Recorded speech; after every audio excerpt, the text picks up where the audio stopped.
Salut à tous. Aujourd'hui, on va parler du scandale d'ADP et des leviers qui sont à notre disposition pour essayer de changer le cours des événements.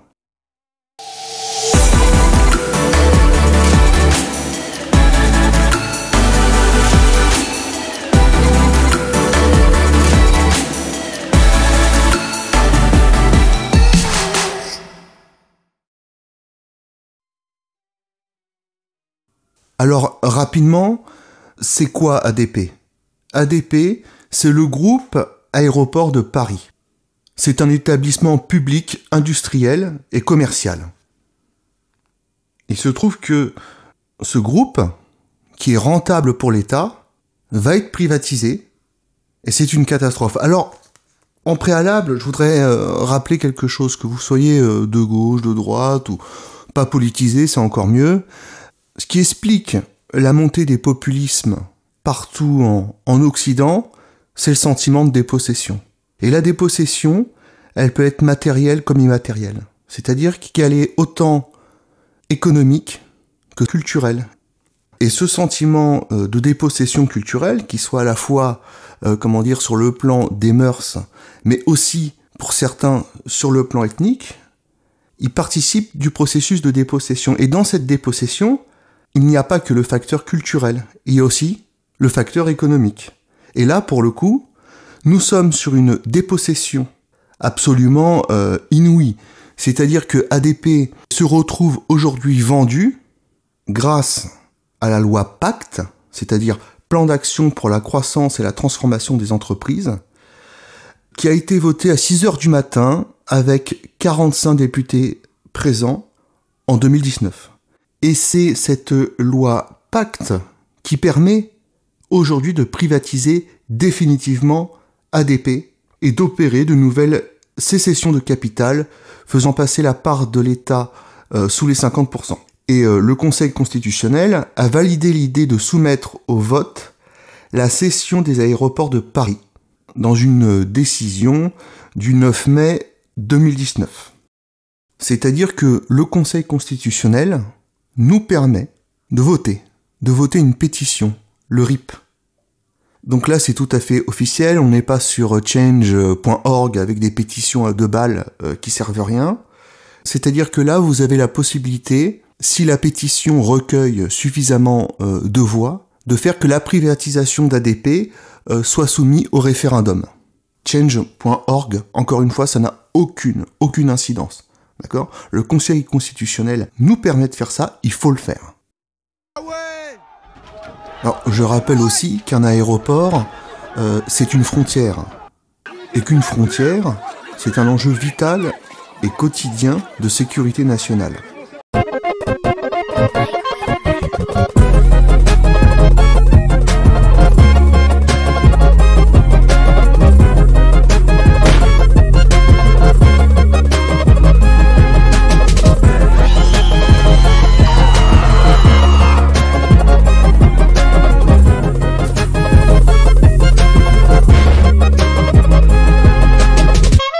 Rapidement, en quoi c'est mal de vendre ADP ? C'est très simple. C'est une perte de revenus pour l'État, pour les Français. C'est les Français qui ont construit ces aéroports. Le chiffre d'affaires d'un aéroport, d'ailleurs, au passage, inclut les recettes tirées des activités aéronautiques, mais aussi celles générées par les commerces, les parkings et les activités immobilières sur la zone aéroportuaire. Et le groupe Aéroports de Paris a réalisé un bénéfice net de 610 millions d'euros en 2018, en progression de 6,9% sur un an. C'est-à-dire qu'on a un groupe qui fonctionne très bien et en plus qui fait 7% de croissance par an. Que dit la Cour des comptes dans son rapport commandé par la Commission des finances de l'Assemblée nationale au sujet de la privatisation partielle des aéroports de Toulouse, effective, et de Lyon et Nice? Que dit la Cour des comptes?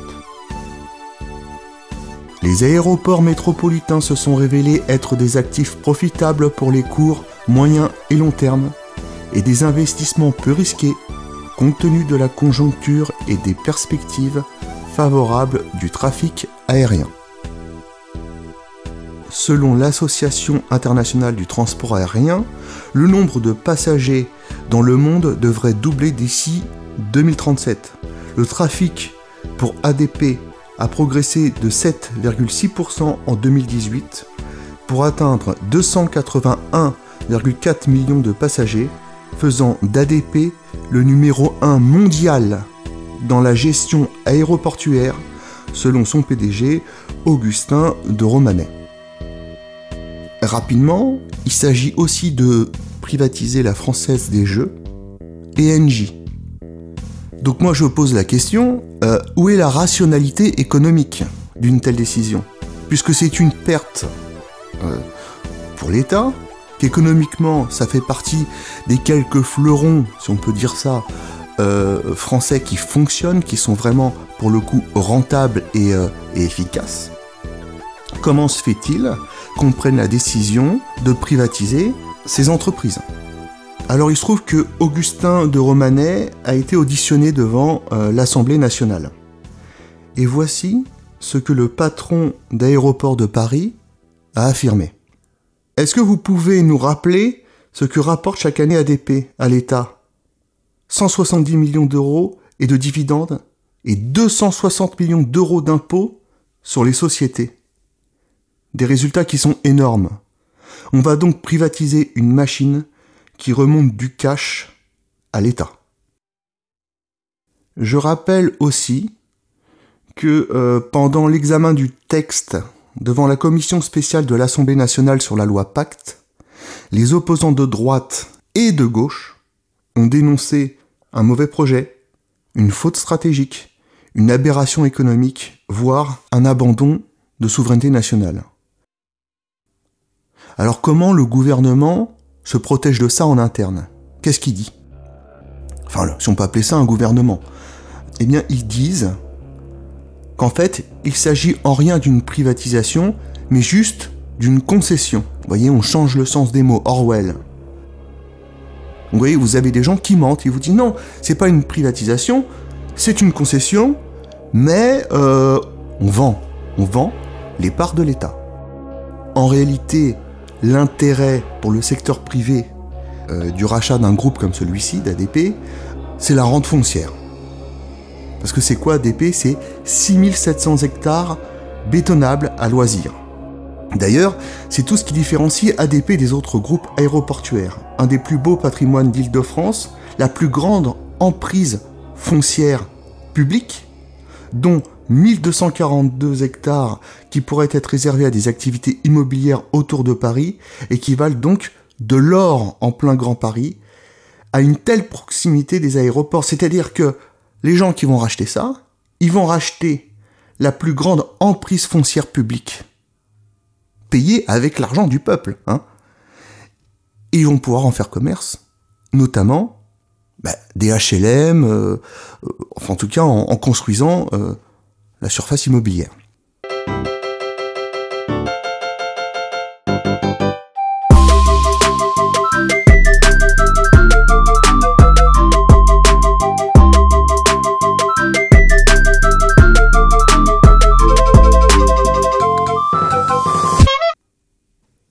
Je rappelle aussi que durant les précédentes ventes d'aéroports, c'est-à-dire celui de Lyon et de Nice, l'État avait veillé à conserver la propriété du foncier. Là, ça n'est pas le cas. Autre argument, la crainte d'un cadeau à des amis, Vinci notamment. Vinci a fait partie des groupes ayant acquis l'exploitation d'autoroutes lors de la privatisation des années 2001 et ne cache pas son intérêt pour ADP. Le Figaro, 5 mars 2019. Combien de fois Vinci a rendu visite au président Macron ? Combien de fois pour qu'on en soit aujourd'hui à décider la privatisation d'Aéroports de Paris ? François Ruffin, à l'Assemblée. Alors, le ministre de l'économie, Bruno Le Maire, monte au créneau. Mais il n'a pas réussi à convaincre la représentation nationale en expliquant pourquoi l'État devrait céder des actifs qui lui rapportent entre 800 millions d'euros et 1 milliard de dividendes par an, au total, en l'échange d'un placement qui allait au mieux lui rapporter 250 millions d'euros par an. Ce qui vient nécessairement instiller le doute. Qui plus est, les élus des 7 départements franciliens, toutes tendances confondues, se sont déclarés prêts à se substituer à l'État et à reprendre ses 50,6% de participation dans le groupe ADP, tellement l'enjeu est important. Voyez toutes ces choses-là. Vous n'en entendez pas parler. Les Français de base. Les petits gens qui n'ont rien demandé, qui prennent les aéroports, quand ils peuvent, qui payent énormément d'impôts, qui vivent, pour certains, l'insécurité. Ils sont pas au courant de tout ça. Qui fait le travail? Comment ça se fait que les journalistes ne font pas le travail? En vérité, la privatisation d'ADP, c'est un vieux projet d'Emmanuel Macron. Sous le gouvernement de Hollande, quand il était donc ministre de l'économie, il s'était déjà mis en tête à 2 reprises, une fois en automne 2014 et courant 2015, de vendre les aéroports parisiens, comme l'a affirmé dans son livre Alain Vidailly, ministre sous François Hollande, édition Les Dossiers Aquitaine, mars 2019. Se heurtant alors à l'opposition du gouvernement et à l'arbitrage négatif de Manuel Valls. Il y a aussi, au-delà du précédent des autoroutes, le fiasco de l'aéroport de Toulouse. En avril 2015, l'État avait vendu 49,99% du capital de la société de gestion de l'aéroport de Toulouse à Casil Europe, une holding française créée par un groupe d'États chinois et un fonds d'investissement hongkongais. Il en a gardé 10,01%. Les conditions de cette vente avaient provoqué de vives critiques. La Cour des comptes, encore une fois, avait qualifié d'échec dans un rapport en novembre, épinglant notamment le manque d'expérience de l'investisseur chinois. Ces derniers cherchent actuellement à se désengager. Donc le chinois cherche à revendre, maintenant Toulouse. D'ailleurs, la Cour administrative d'appel de Paris a annulé la privatisation pour non-respect du cahier des charges par l'État. Plus grave que tout ce que vous avez entendu avant. Il y a un argument, moi je trouve, qui a échappé à beaucoup de monde. C'est celui du conflit d'intérêts du chef de l'État lui-même. Monsieur Dupont-Aignan a dit quelque chose d'intéressant au grand oral de RMC le 14 mars 2019. Stratégiquement, c'est dangereux et on va gagner moins d'argent. Eh bien moi je vous le dis ce qui se passe. Qui fait la transaction? C'est la Bank of America. Et vous savez qui s'occupe de ça là-bas? C'est monsieur Bernard Mourad, soutien d'Emmanuel Macron. Alors, monsieur Dupont-Aignan aurait pu aller plus loin. Il a l'air bien renseigné. Bernard Mourad, c'est qui? Eh ben c'est un proche de Patrick Drahi, ancien directeur adjoint du pôle média du groupe SFR, filiale du groupe Altis et ancien banquier d'affaires chez Morgan Stanley. Monsieur Bernard Mourad avait pris les rênes de sa campagne d'Emmanuel Macron, le 5 octobre 2016, après avoir démissionné de tous ses postes pour devenir conseiller spécial du candidat En Marche, chargé du financement de sa campagne. Alors qu'est-ce qu'il a fait concrètement? Il a ouvert ses réseaux libanais au candidat lors de sa visite au Proche-Orient en janvier 2017. Il est aujourd'hui responsable de l'activité Corporate and Investment Banking, donc banque d'affaires et d'investissement, de la division française de Bank of America, Merrill Lynch, dont voici un communiqué datant du 11 décembre 2018. À ce poste, Bernard Mourad s'appuiera sur ses solides relations avec la clientèle française afin de renforcer le service délivré par BOF AML et de stimuler la croissance de ses activités sur ce marché important. D'après Nicolas Dupont-Aignan sur RMC, encore une fois, il s'agit d'un conflit d'intérêts au sommet de l'État, ce qui n'est pas normal dans une démocratie. Bon, après, chacun pense ce qu'il veut de Dupont-Aignan. Je vous fais juste, vous voyez, une synthèse, mais vous allez voir, plus vous allez avancer dans la vidéo, plus ça va loin. Et c'est là où j'en viens au point crucial de cette vidéo. Qu'on soit de droite ou de gauche, 248 parlementaires avaient surmonté leurs divergences mi-avril 2019 pour organiser un référendum d'initiative partagée. C'est quoi? C'est-à-dire un RIP. L'objectif, c'est d'empêcher la privatisation d'ADP, Aéroport de Paris, prévue par la loi Pacte. Ce que je veux vous dire, les gars, allez signer cette pétition. D'accord ? Elle est légale, ça n'est pas politisé, droite, gauche, je ne sais quel extrême, groupuscule ou machin. Là, c'est un truc qui a été mis en place par des parlementaires. C'est là que ça se passe. Alors vous verrez d'ailleurs sur le site, moi j'ai abandonné de signer cette pétition. Parce qu'en fait, c'est très mal fait. Il faut sa carte d'identité avec soi. Et si vous faites une faute d'orthographe, un espace qui est faux, etc., votre requête n'est pas pris en compte. Et moi, ça m'avait gavé parce que en fait, c'est hyper mal fait. Et puis finalement, écoutez, c'est tellement grave ce qui se passe. J'y suis retourné et j'ai fini par le faire complètement. Faites-le complètement. D'autant plus que je ferai remarquer que si les Français arrivent à avoir suffisamment de voix sur le RIP, il va y avoir un référendum. Et donc, tous les journaux, tous les plateaux télé, etc., vont devoir parler de ce qui se passe. De la vente d'ADP, mais de ce qui suit. Vente de la Française des Jeux, vente des barrages. Et là, vous pensez que Macron, il va passer pour quoi ? Parce que là, on va savoir ce qu'il fait. Parce que là, on est sur Internet. Bon. Mais si on a suffisamment de voix, ça va passer, là, dans les grands médias. Il est mort. Il est mort. Il est mort, faites-le, il est mort. Hey, you must be bored. No way. This is the guy that I was running to in the library.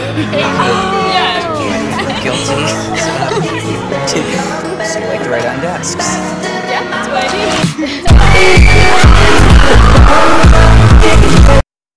La prochaine étape, elle consiste à recueillir le soutien de 4,7 millions de Français. Et ceci doit s'effectuer dans un délai de 9 mois. On a 9 mois, vous avez 9 mois les gens, pour qu'on y arrive.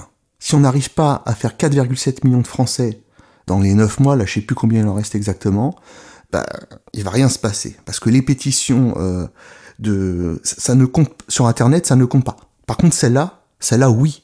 Tout simplement parce qu'elle a été mise en place de manière légale, je veux dire juridiquement, et ce sont les parlementaires qui l'ont mis en place. Donc là, on est à une autre échelle. Rapidement, par rapport à notre Constitution, est-ce que vous connaissez l'alinéa 9 du préambule de notre Constitution de 1946, dans lequel on a intégré un bloc de constitutionnalité depuis 1971, et ayant donc valeur constitutionnelle. Est-ce que vous savez ce qui est écrit ? C'est intéressant. Tout bien, toute entreprise dont l'exploitation a ou acquiert les caractères d'un service public national ou d'un monopole de fait, doit devenir la propriété de la collectivité. Ce qui signifie que la loi ne devrait pas pouvoir y déroger. Certes, le Conseil constitutionnel, dans sa décision contestable du 16 mai 2019, n'a pas reconnu ce caractère de monopole de fait. Il n'en demeure pas moins que la société ADP et ses exploitations représentent, par leurs aspects régaliens et stratégiques majeurs au regard des autres aéroports, un service public national. C'est pourquoi le RIP est en cours pour permettre aux législateurs de le qualifier ainsi, au besoin, par référendum. Regardez aussi ce qui s'est passé, j'en reviens à Toulouse, les prix ont augmenté, les services se sont dégradés, les prix ont augmenté. Donc, sans intervention de l'État, un actionnaire privé d'ADP pourrait donc être incité à augmenter fortement ses prix et à ne pas améliorer la qualité de ses prestations. C'est ce qui s'est passé à Toulouse. Donc on est en droit de se questionner, est-ce que c'est pas ce qui risque d'arriver aussi à Paris ? D'ailleurs, c'est ce que conclut le rapport parlementaire numéro 49, 2004-2005, de M. Jean-François Legrand, rendu au nom de la Commission des affaires économiques du Sénat le 3 novembre 2004. Qu'est-ce qu'il a dit, lui ? Au vu du caractère stratégique et de la situation de monopole d'ADP, il ne paraît pas adapté que cette société puisse passer sous contrôle privé. Il dit ça en 2004.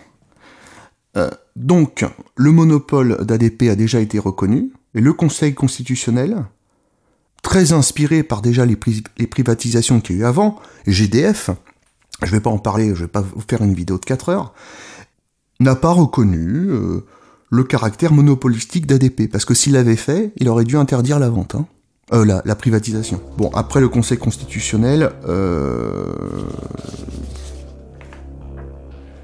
voilà, après le Conseil constitutionnel, chacun se fait l'idée qu'il veut du Conseil constitutionnel. Pour aller toujours plus loin, ce qui s'est passé avec Toulouse, c'était la même personne. C'était Macron. Les aéroports, c'est son truc. Ils vont les aéroports aux Chinois. Il adore ça, c'est... Sauf qu'il s'est passé quelque chose. C'est que le ministre de l'économie, donc de l'époque, Macron, a menti lors de la privatisation de l'aéroport de Toulouse. À l'époque, il avait en effet promis publiquement que la société resterait contrôlée par ses actionnaires publics, la société chinoise restant minoritaire. Mais avec ses investisseurs chinois, l'État avait au même moment conclu un pacte d'actionnaires secrets, au terme duquel il lui donnait l'assurance qu'il voterait à ses côtés toutes les résolutions qu'il présenterait. Donc l'affaire du dividende, qui survient 1 an plus tard, prend donc valeur de test. Le 19 octobre 2016, les actionnaires chinois se versent 15 millions d'euros de dividendes. Il est alors démontré qu'Emmanuel Macron, comme le soupçonnait Mediapart à l'époque, le 16 juin 2016, a menti. Réunis au sein de Casil Europe, les groupes chinois Friedman Pacific, Asset Management et Shandong High Speed Group détenaient 49,9% du capital de l'aéroport de Toulouse-Blagnac depuis décembre 2014. Maintenant, parlons de l'aéroport de Nice. Il se trouve que la vente est contestée en justice. Selon Nice Matin, une clause illégale aurait été introduite par Bercy. Bercy, Macron, tout le monde a compris, c'est-à-dire que M. Macron, à la tête de ce ministère, dans le cahier des charges du contrat de vente qui avantageait l'acheteur, mais qui représente pour les compagnies aériennes et donc les voyageurs qui paieront la note une sérieuse inflation des redevances aéroportuaires. Les ennuis se sont accumulés par le consortium aéroport de la Côte d'Azur, ACA, choisi en même temps que Vinci, à qui ont été attribuées des parts de l'aéroport de Lyon. Les repreneurs de l'aéroport de Nice viennent de voir le montant de leur taxe aéroportuaire refusé par l'autorité de supervision indépendante de redevances aéroportuaires. Le 3 avril 2019, la nouvelle autorité administrative indépendante, née en 2016, leur a ainsi imposé une baisse des redevances aéroportuaires facturées aux compagnies aériennes de 33%. On peut aussi parler de l'aéroport de Lyon. Enfin, écoutez, je veux pas vous embrouiller. Tout ce que je veux vous dire, c'est qu'on a une mafia. C'est même pas une mafia, on a des gangsters qui sont à la tête de cet État et qui sont en train de liquider, de vendre la France à la découpe pour des intérêts qui ne sont pas les intérêts des Français.